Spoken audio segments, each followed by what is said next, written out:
Business partnership is like a marriage, because you see, the marriage is not about bringing people together that have a lot in common. It's actually about tolerating each other's mistakes and their behavior. And the key to a long lasting marriage is actually that you learn how to live with each other and how to deal with each other. No one is perfect, everyone is different, and then the more you embrace the differences and learn to work around them, the longer your marriage is going to last.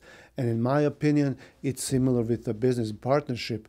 So you have to learn how to work together, and then how to figure out the problems that you might have down the road. If this is your first time to the channel, my name is Enis. This is Never Stop Trucking.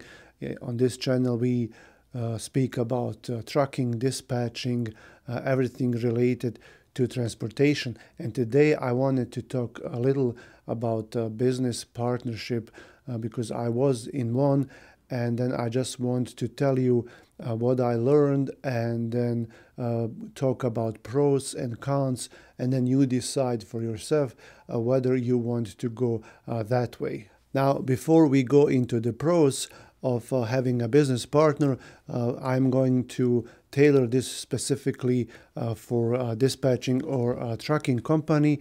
So I will be kind of talking about good and bad sides regarding to this kind of industry, but I guess this could be applied into any other industry out there.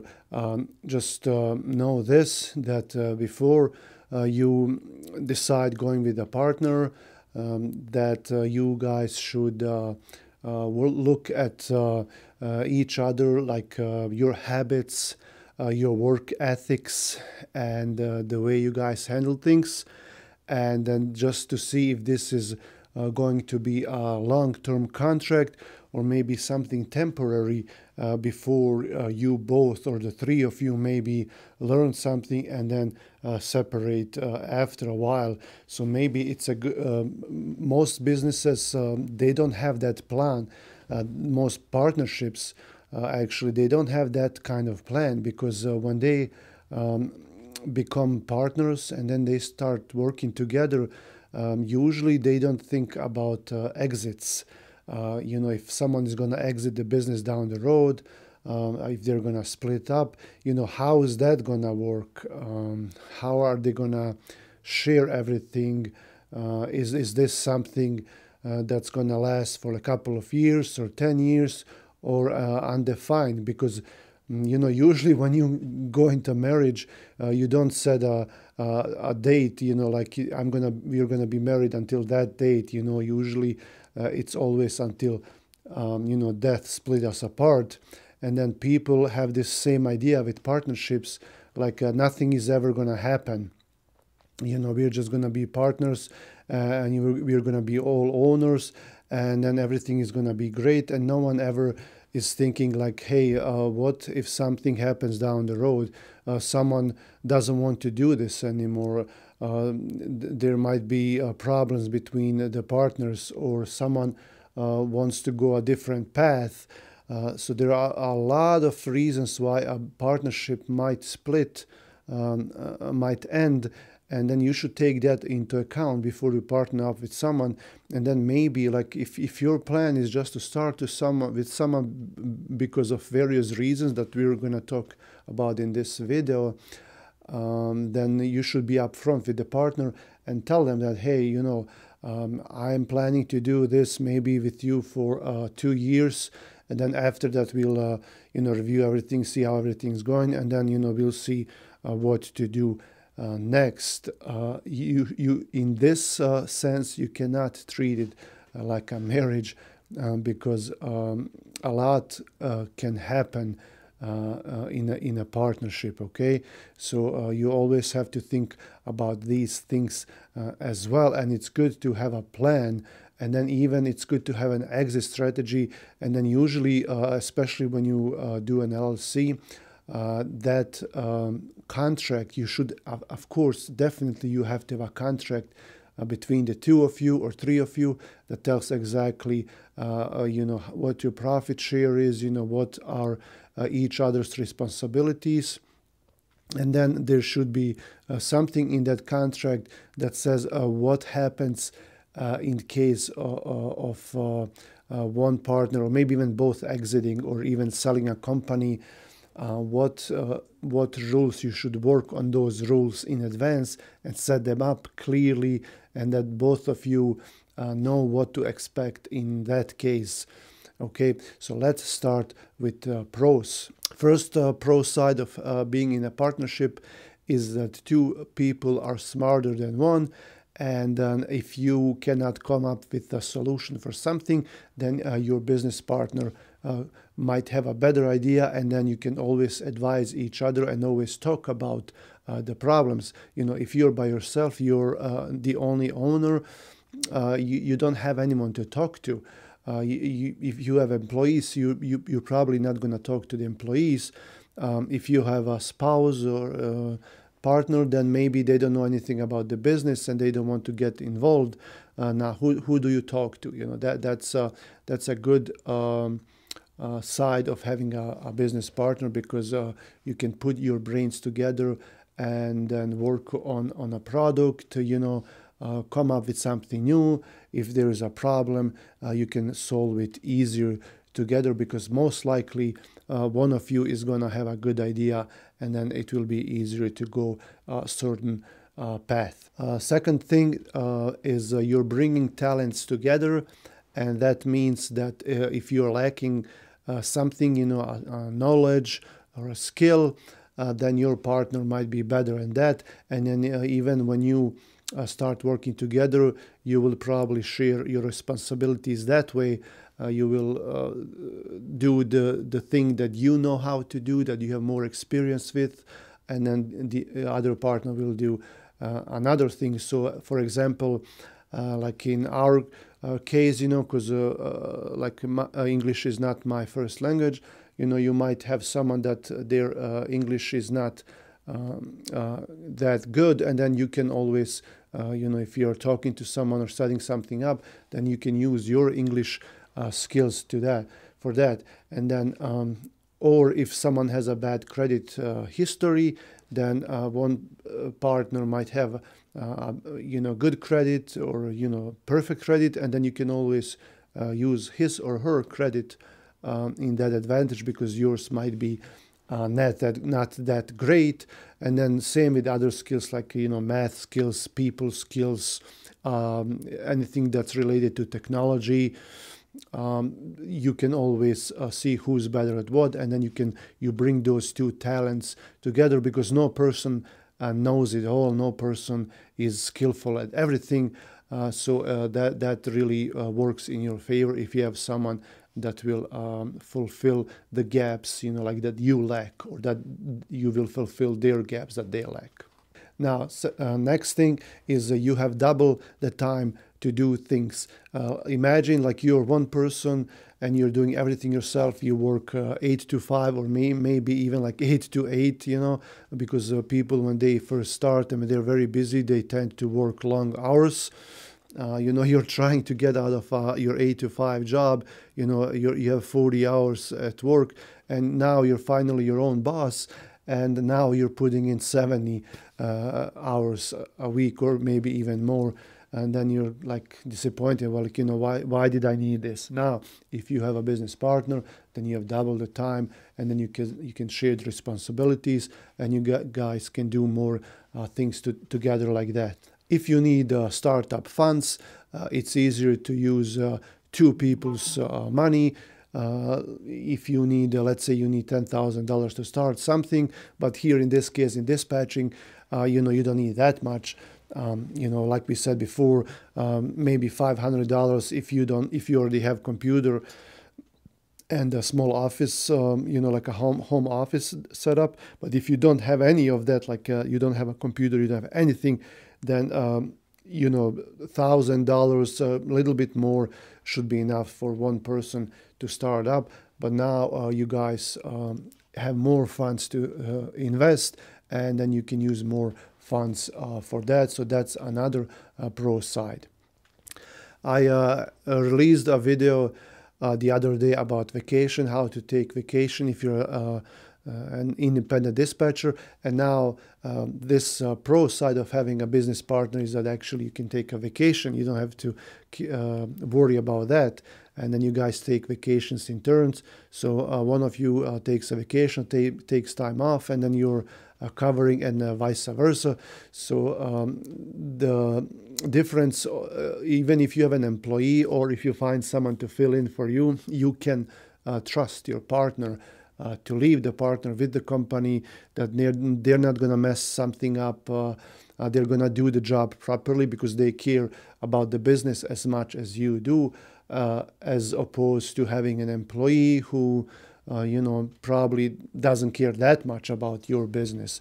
And that's a great thing to have, that you can rely on someone in case you need to go somewhere, you need to go out for an appointment, take time off, if you're sick, and then you can fulfill for each other without anyone having to worry about the outcome of that.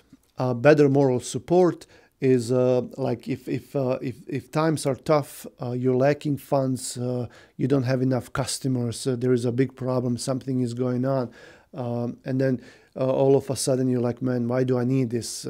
I'm just gonna quit this, I'm gonna shut it down, maybe sell it if you can. But if you have a business partner, they're probably gonna say, hey, well, let's work it out together. There is maybe this solution that we can implement, and everything will be all right. And it probably will, as opposed like if you're by yourself and then everything is on you, you have to worry about everything, you have to solve all these problems, and then you're like, well, I can't take this anymore. This is not working. I'm just gonna quit doing this. I'll do something else. I'll go back to being an employee. But if you have a business partner, they're probably not going to allow that, because they have as much interest in the company as you do, and they're not going to let it shut down or do something extreme like that, just like that. So they're going to probably talk you into staying, and then maybe solve it together. And then once the bad time passes, then you'll be thankful that that person did that for you.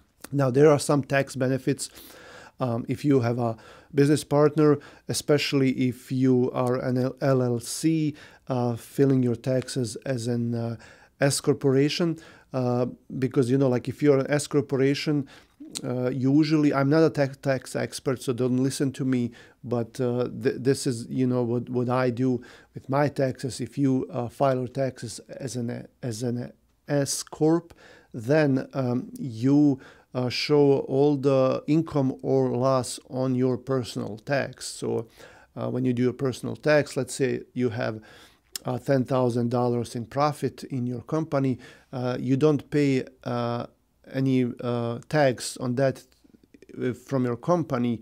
That gets carried over to your personal tax, and then you pay it from your personal tax, which is at the end the same. You still have to pay, but if you have a loss, and then usually if you're just starting a company, usually at the end of the tax year you have zero profit or maybe even a loss. If you can claim a lot of things, like we in trucking, we can claim our trucks, the depreciation. And, sometimes you're at the end of the year, especially in the beginning, you're at zero or maybe even in negative. So if you're in negative, that counts as a loss, and you carry it over to your personal tax, and your personal tax, personal income goes down, and then therefore you pay less money on your tax, on your personal tax at the end of the year. Or you might even get money back from the IRS, especially if you have children. So that counts. That will lower down your wages. So now, if you have a partner and then you do the same thing, but now the difference is, like, if you have a big loss, then you share that loss. 50% of the loss goes to the business partner if you're 50-50 company, and then 50% to you. Same with the income. you only get 50%. So if you had a big income, the company does not pay the money, the tax on that income, but you carry half and half to your own taxes. So you only pay half of that tax, from your taxes, and your partner does the same. So you share the profit or the loss on the tax if you're an S corporation. Okay, now those were the good sides of having a partnership, and now let's talk about the cons, the bad sides. The first thing that I would say is a lack of independence. That means you still kind of have a boss. Like your dream is to start a company and you want to be your own boss, but now you have your own company, but you still have a boss. I mean, it's not a boss in the traditional sense, but it's still something or someone that you have to ask, when you're doing things. You can't just go and do things on your own, especially large decisions, large things, small, minor things, it's normal. You just, do it automatically because, you should be able to do a small decision like that, like go out, buy something for like $50, $100 if you need something, or just do something that you always do that way. But if you need to make a large purchase or change something in the way your company work, maybe fire someone, hire someone, large decisions, you always, of course, should consult your partner. And now you can't really if the partner is not for that, then you're probably not gonna do it, or maybe they're not gonna be happy with that decision, or you're not gonna be happy that you didn't do it. So it's kind of still, there is not that much independence if you have a business partner, and of course you get my point.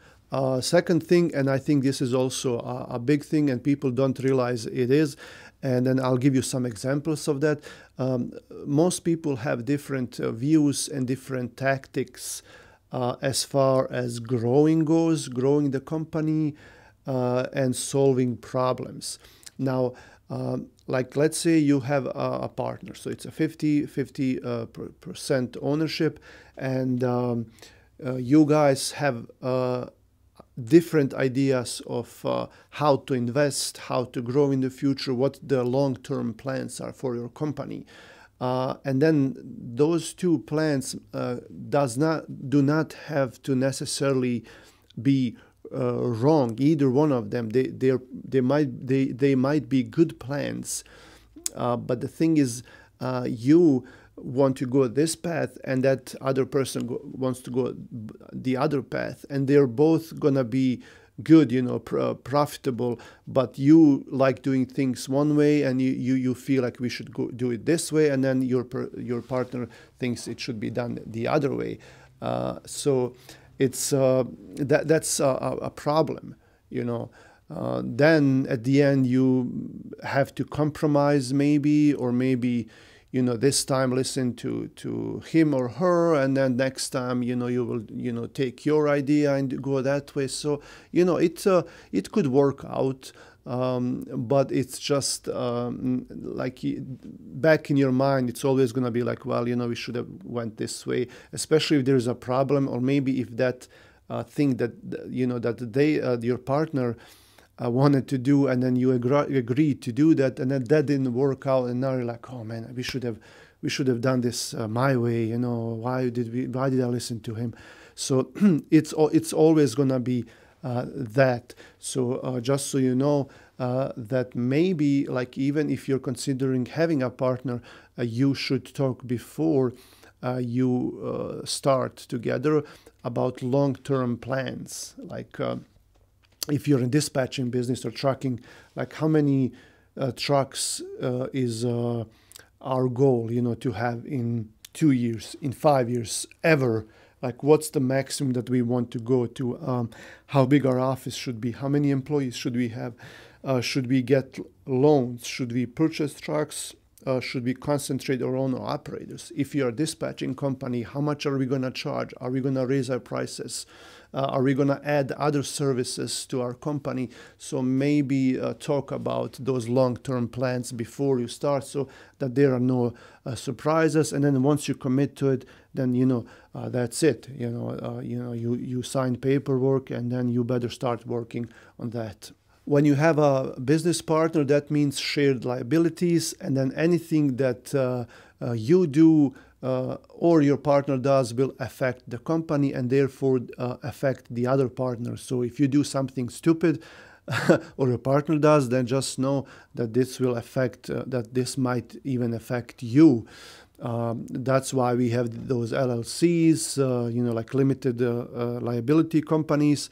But still, just think about that before you engage into a partnership, that whatever you guys do, not in your personal life, but everything that's concerned with the company, maybe even like when you talk to people, like if you get into a fight with, let's say you get into a fight with one of your owner operators, your driver, then it will negatively reflect on your partner as well, because you both are part of the company. And if that owner operator leaves, then it's on both of you. I mean, not directly, but still you are considered same company. And sometimes you see that person, like on the street, or this is just an example, and then that person sees you as an owner of that company, even though your partner had an argument with them, or something in that nature. So this is just an example of what could go wrong that way. So just know that you have shared liabilities, not just like that, but even financially. If one partner does something financially, then it's on both of you, as far as being a partnership in through the company. Now, one thing is like, if when the times are good, everyone is happy. When there is money, and that's everywhere, like between friends, between spouses, family, kids and parents. If times are good, everything is good. Everyone is healthy, you have money, business is good, you go to vacations, no internal problems in any nature, then everyone is happy, okay? And then everyone is getting along well, everyone is nice to each other. But when the times are bad, no matter where you go, no matter between whom, there is always going to be tensions, and then maybe people are going to start blaming each other and trying to look for other people's mistakes, their shortcomings, and then maybe say, well, we should have done it this way, and now look at us, we're struggling, or there is no money, business is bad. So those are bad things about a partnership, because once something goes down, then there's gonna be tensions. So just know that, okay? One thing that I saw around with a few, because I know several companies that were formed through partnerships, and then a lot of them, maybe most of them, at the end, the partners split. And when you look around, when you ask people, and maybe even if you read online, if you talk especially to lawyers that are involved in this kind of dealings, everyone will tell you that the biggest reason why partnerships separate is because one partner did not perform their duties well or on time, or maybe the other partner was under that impression. Maybe that was not necessarily the case, but one of the partners was under impression that the other one was slacking off, while the other one was doing all the work. So that's the biggest thing. And then I saw that a lot with these people that I know. Like one person would come to work in the morning early, the other one comes in at like 10, 11 noon. One is always out doing something, and the other one is always there, in the office and managing everything. So you get a lot of that. And because two people are same, even that person that likes to go out, even if they have employees, they're gonna maybe tell their employees, hey, you guys take care of this. But then there is another guy, and that guy is different, and then he wants to be there physically and then watch everything over and make sure everything is on time. Like that guy could be maybe coming in first, leaving out last, while the other guy has different tactics, and that doesn't work together, and then there is going to be blame. So if you notice that your partner or whoever, or it could be an employee of yours, that they're late or doing something that they are not supposed to do, you of course you have to talk to them and tell them about that. But the chances are that they're not going to change. They're just going to stay that way because they're like that, maybe it works for them, it works, they live their life same as you do, but they're that kind of character, and maybe they don't even understand why you're telling them, hey, you gotta be there at certain time at work, or else, and they just don't understand. They're like, well, why does it matter? It's like 5, 10 minutes, 15 minutes, who cares? So chances are that person is not going to change. So if you are about to partner up with someone, and then you have like your meetings somewhere, like in a coffee shop or at home, in an office, or you are supposed to do some kind of paperwork, and your partner, the potential partner, they're supposed to do something and they are not doing it. Like you're doing everything the way you're supposed to be. You're always on time or early for the appointments, and that person is not.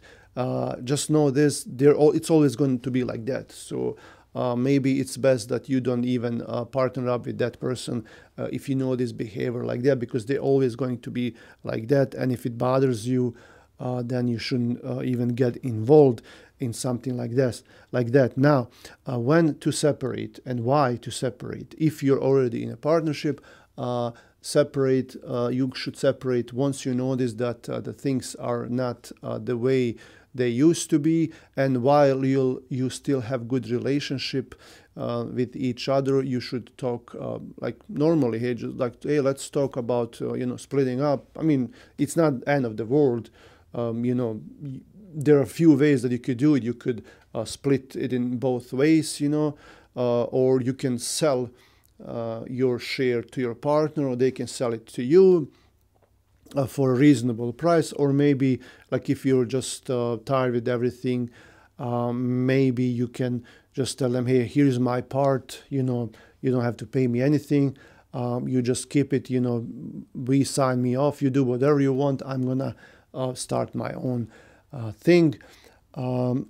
There might be other ways, or maybe you can even offer to the partner, say, hey, it's up to you if you want to buy out my share, or if you want to buy out my share, or if you think I should buy out your share, or if you think we should just give it to each other as a gift, as long as we just leave on good terms, and then one person does with the company whatever they want. So I think that's a good way to separate.